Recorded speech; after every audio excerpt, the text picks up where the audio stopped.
이스라엘 자손의 온 회중이 엘림에서 떠나 엘림과 시내산 사이에 있는 신광야에 이르니 애굽에서 나온 후 둘째 달 15일이라. 이스라엘 자손 온 회중이 그 광야에서 모세와 아론을 원망하여 이스라엘 자손이 그들에게 이르되 우리가 애굽 땅에서 고기 가마 곁에 앉아 있던 때와 떡을 배불리 먹던 때와 여호와의 손에 죽었더라면 좋았을 것을 너희가 이 광야로 우리를 인도하여 이 온 회중이 주려 죽게 하는도다. 그때 여호와께서 모세에게 이르시되 보라 내가 너희를 위하여 하늘에서 양식을 비같이 내리니 백성이 나가서 일용할 것을 날마다 거둘 것이라. 이같이 하여 그들이 내 율법을 준행하나 아니하나 내가 시험하니라. 여섯째 날에는 그들이 그 거둔 것을 준비할지니 날마다 거두던 것에 갑절이 되리라. 아멘. 네, 여러분 그 하나님께서 중요하게 하는 연단의 과정 중에 하나가요 바로 시험입니다. 시험하면요 바로 좀 떠오르는 성경에서 떠오르는 본문이 두 군데가 있습니다. 여러분 성경을 조금 많이 읽으신 분들은 아마 시험하면 딱 떠오르는 본문이 아마 두 군데 정도 떠오르실 겁니다. 첫 번째 본문은요 여러분 창세기 22장에 아브라함을 시험하시는 하나님의 시험이 떠오르실 겁니다. 여러분 창세기 22장에 보면 그 말씀이 그렇게 되어 있습니다. 그 일이 있은 이후에 어떤 일이냐면요. 그 앞장이겠죠. 그러면 21장의 내용이 뭐냐면 여러분 드디어 100세 때 아브라함에게 하나님이 언약을 성취하십니다. 아브라함에게 약속하셨던 언약이 뭐죠? 네 씨로 말미암아 모든 민족이 복을 받게 하시겠다라는 그 말씀이었습니다. 드디어 여러분 75세 때 받았던 그 언약이 여러분 25년 후 100세가 됐을 때 드디어 성취가 되어집니다. 그래서 아브라함을 통해서 누가 태어나냐? 이삭이 드디어 태어난 것입니다. 여러분 그 응답은 크죠. 왜? 불가능 속에서 하나님 주신 절대적인 기적이었거든요. 여러분 얼마나 귀하겠습니까? 100세 때 얻은 아들. 아브라함 입장에서 너무나 귀하고 너무나 소중하죠. 여러분 이삭이 태어났을 뿐만 아니라 이삭의 그 언약을 이루시기 위해서 또 누구를 내보내냐? 드디어 불신앙의 아들이었던 어떻게 보면 하나님의 언약을 믿지 않고 본인의 선택과 본인의 판단으로 태어났던 이스마엘을 떠나보내는 장면이 또 기록되어 있습니다. 그리고 마지막 장면은 뭐냐면요. 여러분 부엘세바라는 지역에서 아비멜렉과 언약을 맺는 장면이 기록되어 있습니다. 여러분 아마 부엘세바라는 단어를 성경을 읽다 보면 아마 들으신 적이 있으실 겁니다. 이스라엘을 명명할 때 이스라엘의 땅 지역을 이야기할 때 어디서부터 어디까지라고 성경에 말씀하고 계십니까? 여러분 그런 표현들을 보셨을 거예요. 단에서부터 부엘세바까지 그 말하는 그 부엘세바가 바로 그 지역입니다. 상징적인 의미가 있는데요. 부엘세바는 여러분 그 아브라함뿐만 아니라 야곱, 이삭 전체가 하나님 앞에 단을 쌓고 예배를 드렸던 장소입니다. 당연히 중요한 의미가 있죠. 예배했던 곳일 뿐만 아니라 하나님을 경배하는 장소였을 뿐만 아니라 또 그 장소가 뭐냐? 하나님의 언약을 늘 재확인하는 장소가 바로 부엘세바였어요. 그러면 뭡니까 여러분? 그 앞에 그 일이 있은 이후에 아브라함에게 약속하셨던 그 모든 약속, 그 언약이 성취되어지고 그 언약을 다시 한번 뭐 하신 거예요? 확인하고 확립했던 그 역사적 사건들과 그 일들이 있은 이후에 아브라함에게 주어진 게 뭐냐? 하나님이 아브라함을 시험하여. 여러분 어떤 게 그럴 때가 있어요. 신앙생활을 잘 하고요. 언약이 성취되어지고 뭔가 하나님 역사하시는 것들을 확인하고 체험하고 모든 일이 풀리고 모든 것들이 완성되어지고 이루어져 가고 있는데 개인에게요. 굉장히 큰 시험이 다가올 때가 있습니다. 아브라함에게도 그렇게 하나님은 시험하셨습니다. 근데요. 여러분 그 하나님의 시험은요. 그냥 아브라함을 뭔가 무너뜨리기 위한 아브라함을 여러분 어떻게 보면 시험에서 넘어지기 위한 유혹하기 위한 그런 시험이 아니세요. 하나님은 아브라함의 뭐를요? 하나님은 아브라함이 가지고 있는 그 믿음의 언약을 정말 믿고 있는지에 대해 그 믿음을 드러내기 위해서 시험하시는 겁니다. 그래서요, 여러분, 어떤 때는 그런 큰 시험이 다가옴으로써 그 사람에게 어떤 일이 이루어집니까? 인생의 전환점이 되어지는 축복의 시간이 되기도 합니다. 그래서 여러분, 그럴 때가 있잖아요. 어떤 사람이 갑자기 변하는 시점이 있잖아요. 우리에게 큰 시험, 큰 위기가 찾아올 때가 있거든요. 그때는 믿음의 사람은 그 위기를 이겨남으로써 어떤 일이 일어나냐? 인생의 중요한 전환점이 되기도 합니다. 그래서 여러분, 갑자기 사람이 변하면 우리가 뭐라고 얘기합니까? 네, 그렇죠. 그 얘기 하려고 했거든요. 드디어 죽을 때가 됐구나. 뭐 이렇게 갑자기 변하니까. 또 뭐 갑자기 그럴 때도 있잖아요. 해가 오늘 서쪽에서 떴나? 뭐 이렇게 표현하지 않습니까? 왜? 완전히 사람이 바뀌니까요. 근데 그런 일들을 보면 어떤 큰 사건이 터지거나 큰 위기가 왔을 때 그런 전환점의 일들이 일어나기도 하죠. 여러분, 그런 시험이 있습니다. 하나님이 나를 뭔가 믿음의 연단의 과정을 통해 믿음을 더 굳건하게, 그리고 나의 믿음을 모든 열방에 모하기 위해서요, 드러내기 위해서 시험하시는 경우도 있습니다. 근데요, 여러분, 또 시험하면 떠오르는 본문이 어디냐면 바로 마태복음 4장입니다. 여러분, 마태복음 4장에 보면 하나님께서, 예수님께서요, 어떤 사역을 하시기 전에 어디에 가서 시험을 받으시죠. 어디입니까, 여러분? 광야에 가서 누구의 시험을 받습니까? 하나님의 시험을 받습니까? 누군가의 다른 존재의 시험을 받습니까? 마귀의 시험을 받는 장면이 기록되어 있습니다. 근데 여러분, 그러면 생각해 보세요. 마귀가 왜 예수님을 시험했을까요? 하나님의 계획과 뜻을, 영광을 드러나기 위해서요? 그렇지 않죠. 여러분, 마귀의 시험은요, 하나님이 우리를 시험해서 우리의 믿음을 드러나기 위한 중요한 사건이고 중요한 축복이라면, 마귀의 시험은요, 우리를 유혹함으로 넘어뜨리고 무너지게 하기 위한 시험이라는 겁니다. 여러분, 대범하게도요, 마귀가 누구를요? 하나님의 아들이신 누구를요? 예수님마저도 시험했어요. 세 가지로 시험합니다. 첫 번째 시험이 뭐였습니까? 40일 동안 예수님께서 굶주리셨거든요.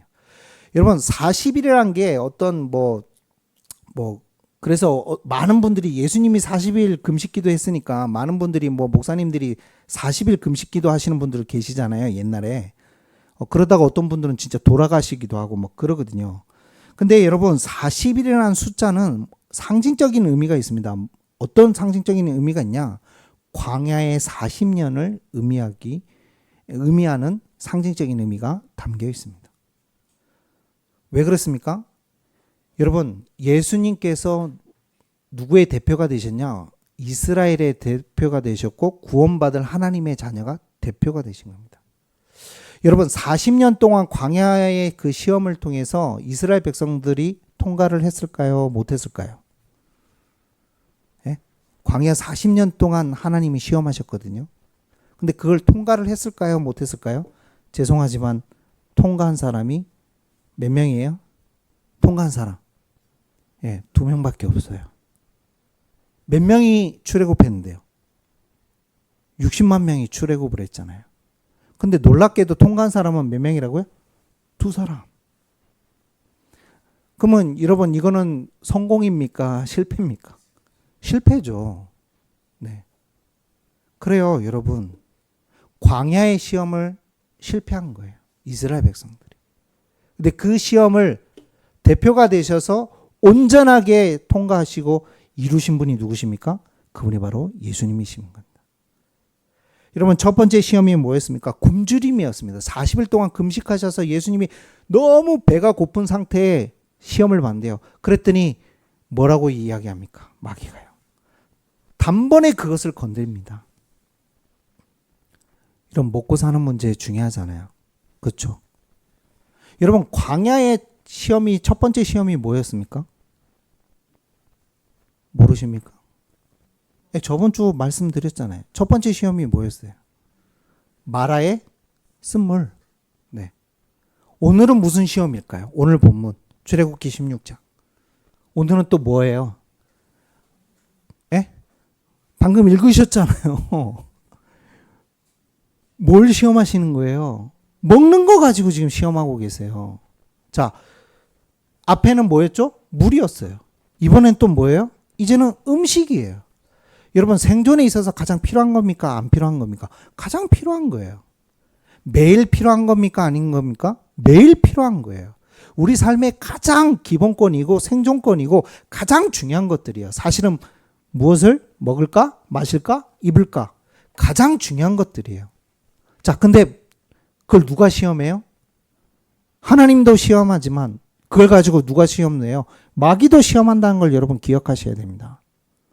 그걸 가지고 시험한 겁니다. 우리에게 가장 필요한 먹을 거, 마실 거, 입을 거. 그걸 가지고 시험한 겁니다. 예수님께서 얼마나 배가 고프시겠어요? 3일만 해도 배가 엄청 고프던데. 하루만 굶어보세요, 여러분. 하루만 금식해 보시라니까요. 당장 꼬르륵 소리가 나고요. 막 요동칩니다. 누가 그러더라고요. 이틀 지났더니 온통 기도가 되는 게 아니라 통닭 생각밖에 안 난다면서. 근데 여러분 생각해 보세요. 40일을 금식하시고 첫 번째 시험이 먹을 거예요. 그때 예수님이 무슨 말씀으로 이기십니까? 여러분, 먹을 것으로 이기신 게 아니에요. 먹을 것 문제인데, 의식주 문제인데, 의식주로 이긴 것이 아니라 사람이 떡으로만 사는 것이 아니요 하나님의 입에서 뭐하는 선포되는 나오는 뭐로요? 말씀으로 사느니라. 그 말씀이 어디 있을까요, 여러분? 신명기에 있잖아요.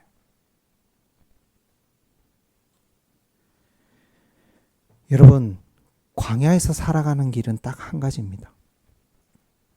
떡으로 사는 것이 아닙니다. 여러분에게 매일 시험이 올 겁니다. 매일 두 가지 시험이 다 와요. 마귀의 시험도 오고 하나님의 시험도 매일이라는 것, 일상이라는 걸 기억하셔야 돼요. 뭘 가지고요? 우리에게 가장 필요한 무엇을 먹을까, 마실까, 입을까, 그걸 가지고요. 여러분이 지금 고민하고 염려하고 있는 게 무엇입니까? 사실은 이 문제 아닙니까? 여러분 왜 미래에 대해서 고민하세요? 우리 왜 후대들이 앞으로 내가 무엇을 해야 될까? 내가 이거 하는 게 맞을까? 왜 고민하고 염려하죠? 정말 하나님의 영광을 위해서 고민하시는 겁니까? 내가 진짜 이 직업을 통해서 이 기능을 통해서 내가 이걸 하면 정말 하나님께 영광 돌릴까? 과연 돌릴 수 있을까? 그걸 생각해서 여러분 그것 때문에 고민하고 염려하는 사람 있으면 손 들어보세요. 아무도 없을걸요. 우리 성한이만 손 들었는데. 사실은 무엇을 먹을까, 입을까, 마실까 그것 때문에 우리가 미래에 대해서도 불안해하고 고민하는 거잖아요. 그게 필요 없다는 말이 아니에요, 여러분. 크리스찬은 그것으로 사는 존재가 아니라 이 말이에요. 여러분은 구원받은 하나님 자녀인 줄 믿으시기 바랍니다. 정말 그리스도인이 맞잖아요. 그 그리스도인은 그걸 위해서 살아가는 존재가 아니에요. 그게 필요하지만 그걸 위해 살아가는 존재는 아니라는 거예요. 무엇을 위해서 살아갑니까? 하나님의 말씀으로 살아가는 존재인 거예요. 여러분 신명기 8장의 말씀을 가지고 이기십니다. 말씀 가지고 물리치십니다. 그게 첫 번째 시험이었어요. 염려하지 말라. 오늘도 놀랍네요. 근데 오늘 또 교독을 읽었는데 딱 마태복음 6장 무엇을 먹을까 마실까 염려하지 말라. 왜요? 왜 염려하지 말랍니까? 하나님께서 누가 되셨기 때문에 우리의 뭐가? 아버지가 되셨기 때문에 능력 많으신 그 아버지께서 여러분의 인생 책임지지 않겠습니까? 능력 많은 그 아버지께서 전능하신 하나님께서 여러분 우리의 인생을 이끌어가지 않으시겠습니까? 인도하실 줄로 믿습니다. 모든 염려를 그래서 주께 맡기시길 축복합니다. 뭐만 붙잡으면 됩니까? 그러면 광야에서요? 지금 먹을 게 없다. 그러면 이스라엘 백성들이 뭘 붙잡아야 돼요? 똑같이 하나님의 말씀을 붙잡아야죠. 여러분 더 놀라운 건 뭔지 아세요? 여러분 자 홍해 사건 이후에 3일 지나서 일어난 사건이 뭐라고요? 만나 사건이었어요. 자, 3일 전에 홍해 사건을 봤다고요. 뒤에서는 애국군대, 앞에는 홍해가 막고 있어서 죽음의 위기 속에 있었는데 정말 하나님의 능력으로 홍해를 가르고 거기를 지나가지고 여러분 심지어 바다가 뭐를 삼키는 것까지 봤어요. 바로의 모든 군대를 세상으로부터 세상의 모든 것들을 이기시는 것을 봤어요. 그래서 여러분 출애굽기 15장에 모세의 찬양, 미리암의 찬양이라고 돼 있지만 두 사람만 찬양한 게 아니에요, 여러분. 온 이스라엘 백성들이 그 영광을 보고 하나님의 능력과 영광을 보고 찬양을 했죠.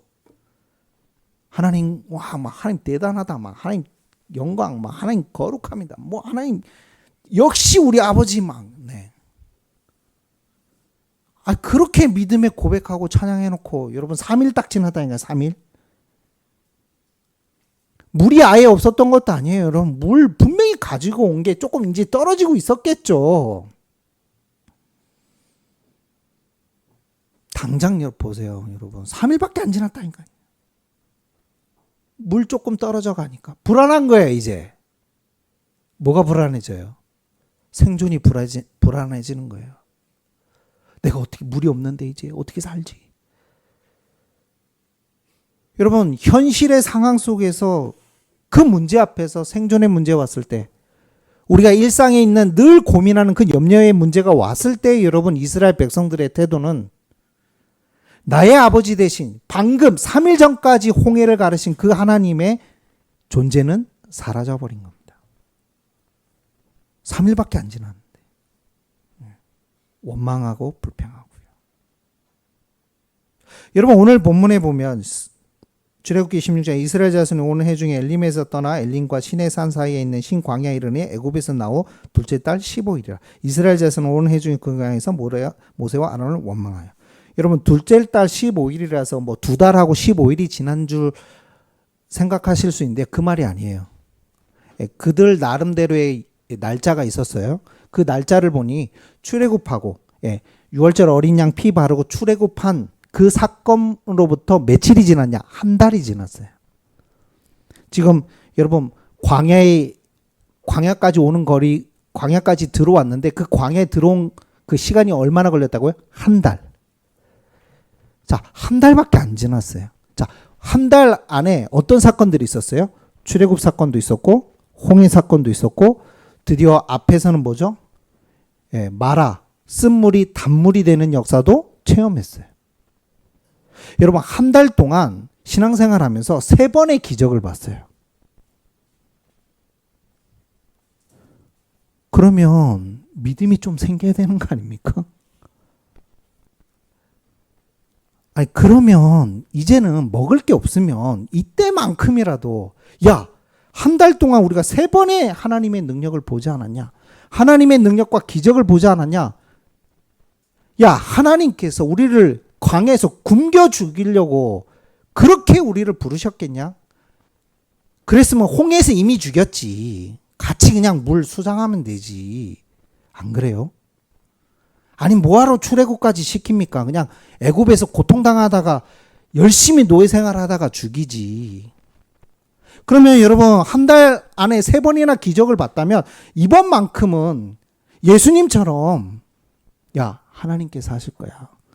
사람이 떡으로만 사는 것이 아니라 하나님의 말씀으로 살 수 있어 라고 여러분 믿음의 고백을 하는 게 어떻게 보면 당연한 수순 아닙니까 여러분? 근데 여러분 그렇지 않은 이스라엘 백성들, 여러분 우리의 연약함이 이렇게 비슷합니다. 저는요 옛날에는 이런 장면들을 보면 손가락질 했거든요. 사실은 출애굽 1세대 이 인간들 진짜 대단한 인간들이라면서 어떻게 이렇게 악할까 이런 막 손가락질. 참 어떻게 믿음이 이렇게 없을까. 정말 불신앙 인간들이네 이렇게 제가 손가락질을 했거든요. 근데 요즘은 여러분 읽으면 읽을수록요 저 역시 그 무리에 속해 있는 저의 모습들을 너무나 많이 봅니다. 오늘 기도도 그렇게 하셨는데요.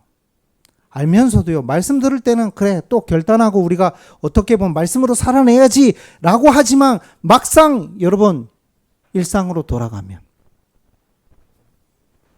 또 우리 안에 있는 불신앙이 점점점 올라와서 원망하며 불평하며 여러분 말씀으로 살아내기보다는 또 내 방법과 내 수준과 내 기준으로 살아가는 모습들이 많지 않으십니까? 여러분 요즘 안타깝게도요. 가짜 그리스도인들이 참 많답니다.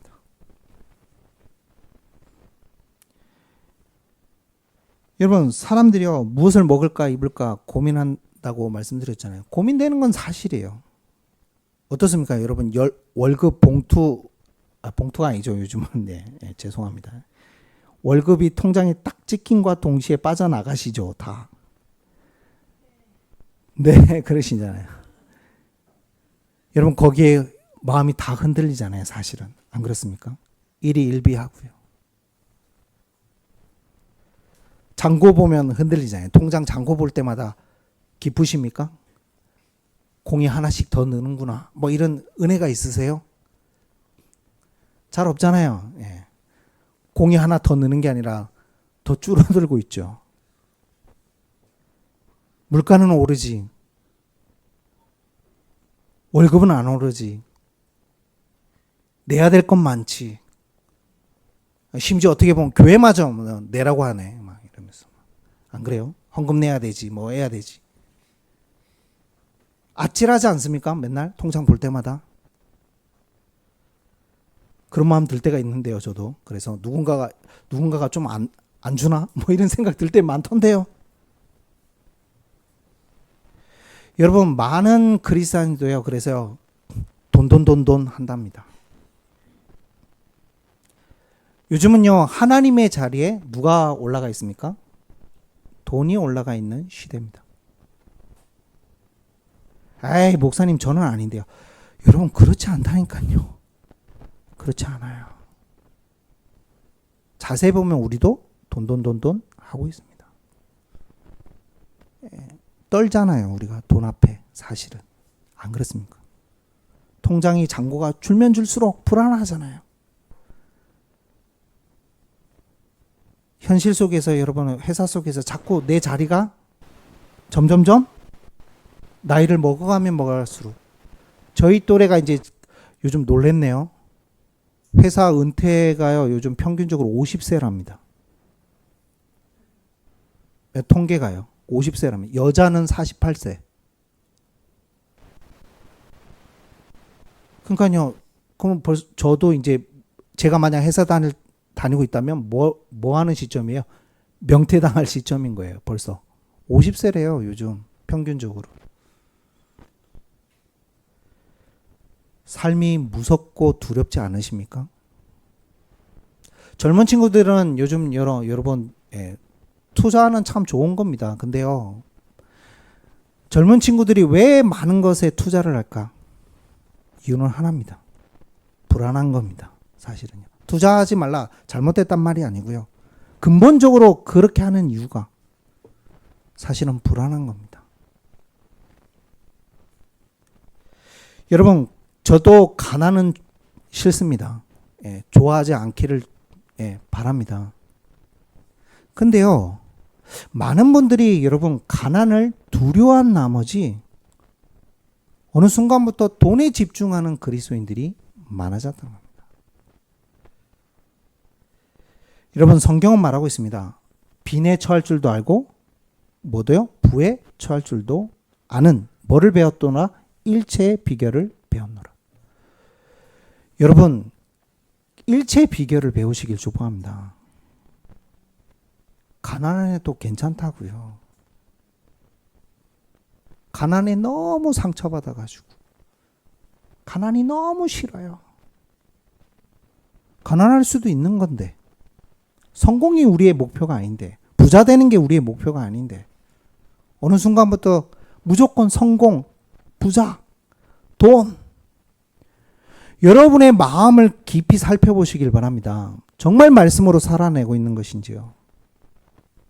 여러분 두 번째 시험이 뭐였습니까? 성전 꼭대기에서 뛰어내려라. 여러분 그 말씀을 근데 여러분 시편 91편을 가지고요. 마귀가 인용해서 예수님에게 제안을 합니다. 놀랍지 않습니까? 누구도 알아요, 여러분, 뭐를. 마귀도 하나님의 말씀 너무나 정확하게 알고 있어요. 중요한 건 뭔지 아세요? 그 하나님의 말씀을 왜곡해서 전한다는 거예요. 여러분, 말씀의 왜곡을 조심하시길 바랍니다. 왜곡이 아니라 말씀을 이용하죠. 너무 많아요, 그런 분들. 자기 합리화를 위해서, 자기를 위해서, 자기 영광을 위해서 하나님의 말씀을 끌어다가 이용해서 내세우는 분들이 이 시대에 너무 많다는 겁니다. 그런 교회도 너무 많고요. 그런 목회자도 너무 많고요. 심지어 여러분, 영광만 바라보고 있는 그리스도인들도 많습니다. 고난과 십자가의 길은 바라지 않는 겁니다. 자기 부인과 자기 십자가의 길은 걷고 싶지 않은 겁니다. 오히려 무슨 길만요? 영광의 길만 바라보고 있는 겁니다.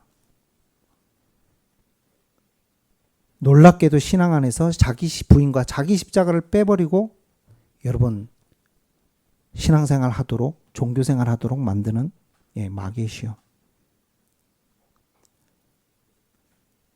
여러분, 그래서 예수님은 또 말씀해요. 하나님을 뭐 하지 말라? 시험하지 말라. 세 번째 시험이 뭐였습니까? 세상의 영광을 보여줍니다. 야, 세상을 섬겨. 세상 따라가. 그러면 너에게 뭐예요? 모든 명예, 돈, 영광, 세상의 영광이 너에게 주어질 거야. 그러면서 뭐죠? 결국 그 세상의 영광을 따라간 누구를 섬기는 겁니까? 누구에게 경배하는 거예요?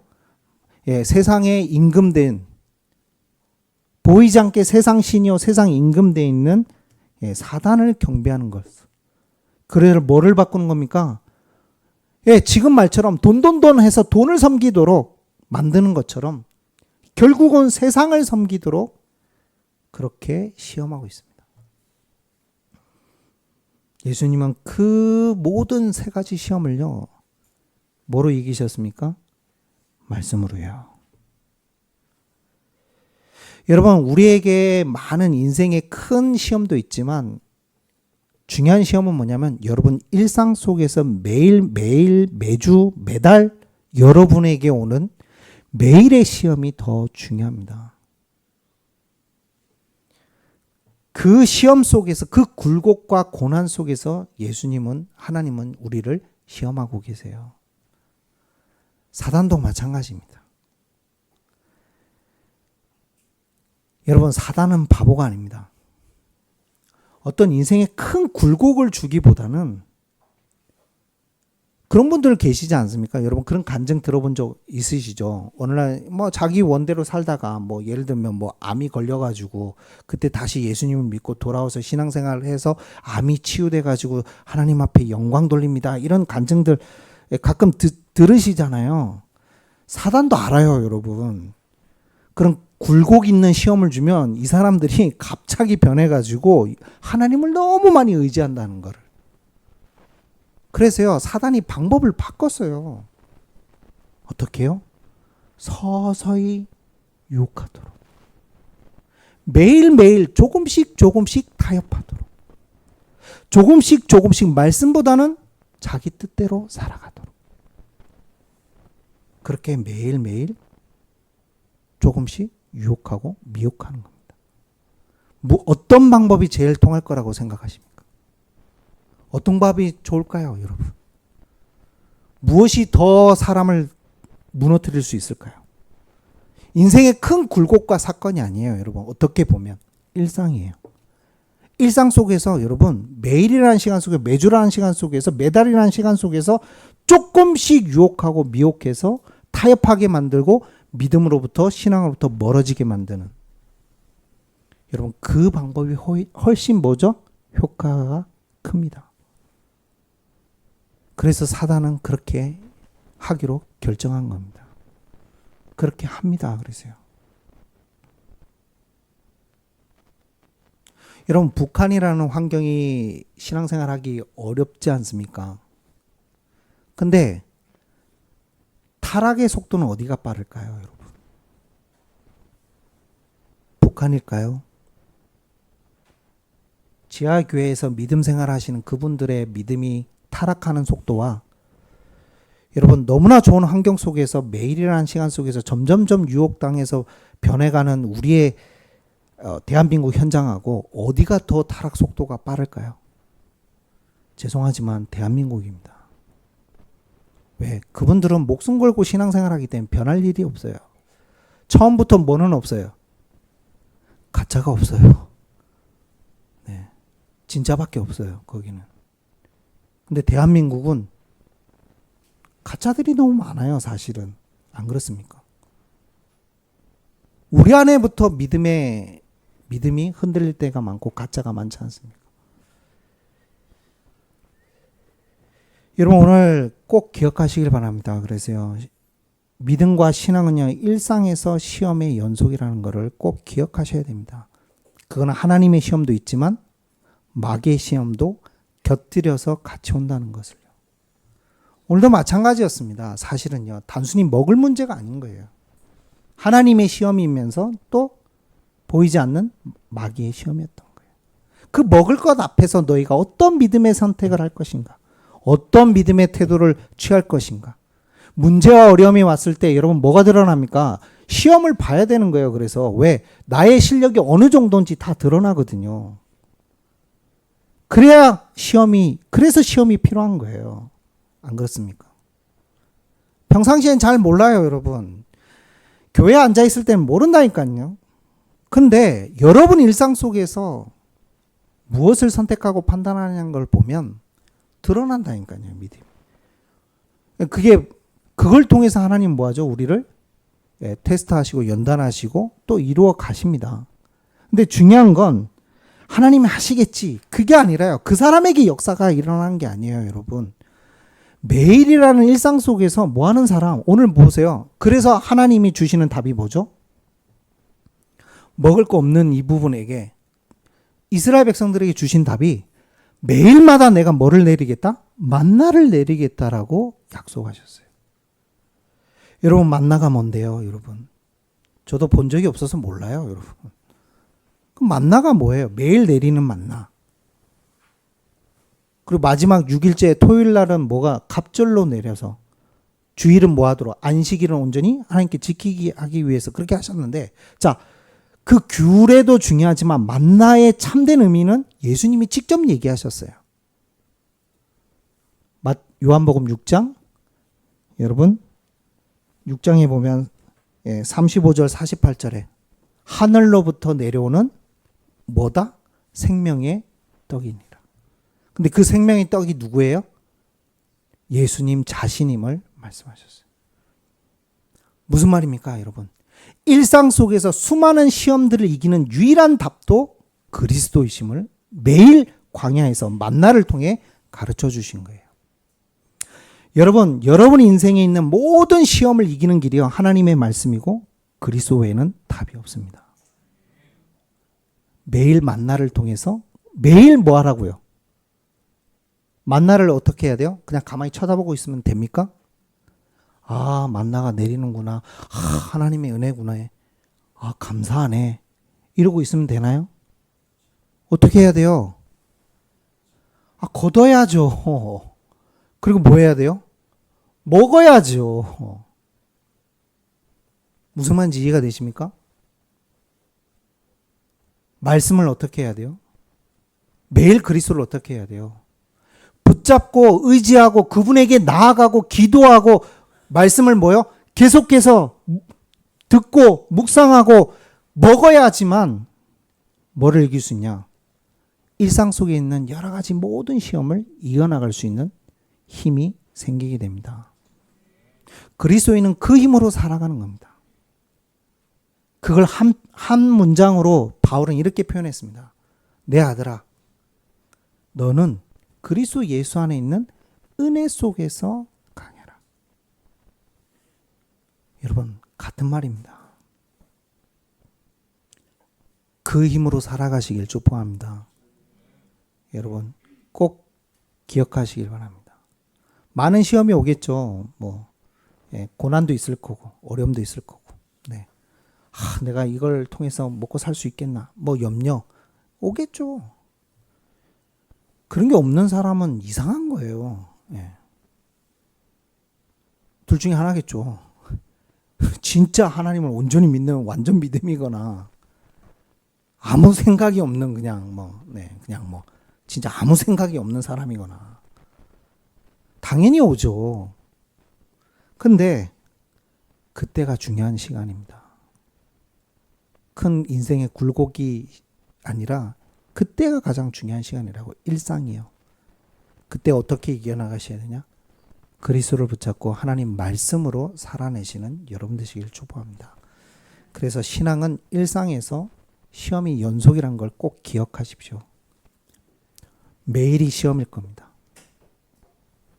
네, 오늘도 그럴 거고 내일도 그럴 거고 다 매일이 시험일 겁니다. 그때 여러분 주님을 의지하고 그리스도를 의지하고 말씀으로 살아내는 여러분 되시길 축복합니다. 기도하겠습니다. 하나님 감사드립니다. 우리에게 매일의 여러 가지 시험이 있습니다. 하나님 그 시험에는 두 가지 양상이 다 있는 줄 압니다. 하나님의 시험이기도 하면서 때로는 보이지 않게 사단이 우리를 유혹하여 넘어뜨리기 위한 시험임을 일상 속에서 매일 있음을 봅니다. 매일 일상 속에서 여러 가지 염려와 근심 앞에 우리가 하나님 날마다 타협하며 살아갈 때도 많습니다. 부족하고 연약해서 완전하게 우리가 이루어질 수 없는 존재임 또한 고백합니다. 그렇기에 우리는 날마다 주님을 붙잡아야 되며 그리스도 안에 있는 은혜 속에서 강한 자가 되어짐을 하나님 온전히 고백합니다. 날마다 주님을 바라보게 하시고 말씀 붙잡게 하시고 그래서 정말 하나님 그 은혜 속에서 살아갈 수 있는 저희가 되게 하여 주옵소서. 그래서 정말 매일 있는 시험을 하나님 매일 잘 침으로 하나님께서 원하시는 정말 그리스도인다운 삶으로 변화되어지게 하여 주옵소서. 감사하며 예수 그리스도의 이름으로 기도하옵나이다. 아멘.